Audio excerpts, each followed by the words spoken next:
everyone, this is Om Shankar of class 7th A presenting a topic Digestion and Ruminants from NCERT class 7 textbook chapter 2 Nutrition in Animals. So here it goes. For animals like cows, there is a process involved in their digestion. Now, for humans, the food goes throughout the mouth, food pipe, stomach, small intestine, large intestine, and onwards.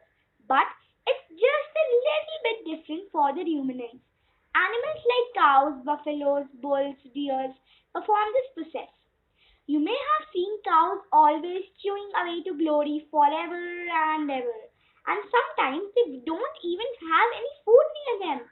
Have you ever wondered what is going on? The diet for these animals include grass, leaves, and different plants. These foods have high fiber content. To digest the cellulose present in their food, an enzyme called cellulase is required. Now, don't get confused between cellulose and cellulase. Cellulose is a nutrient and cellulase is an enzyme. So, cellulase is not produced by animals themselves. They do have to get some help. What help? I'll just tell you in a bit. The stomachs of these herbivores are divided in 4 chambers. The most important to remember is the rumen. These animals do not chew the food but just ingest them as much as they can swallow the food.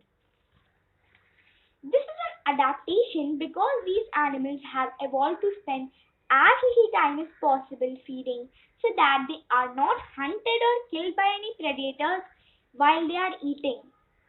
They can later go to a safe place to completely digest the food that they have eaten. From here, the food moves on to the rumen, the largest chamber of the stomach.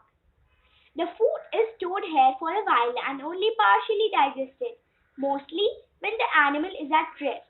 There are some bacteria and microorganisms in the rumen which produce cellulase required to digest the cellulose, which is really a hard process to do once the plant fibers have been broken down to provide vitamins, proteins, and organic acids.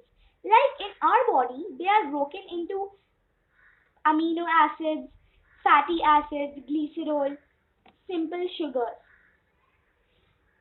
The nutrients are absorbed into the animal's bloodstream and the coarser or the bigger plants are sent further into the next chamber, the reticulum. Here is where the further bacterial action takes place and the food is formed into a small soft chunk called cud. This is a very important term to remember. The cud is deregulated back or it goes back into the animal's mouth where they can be chewed again. The saliva of the cow greatly aids in the digesting of cud.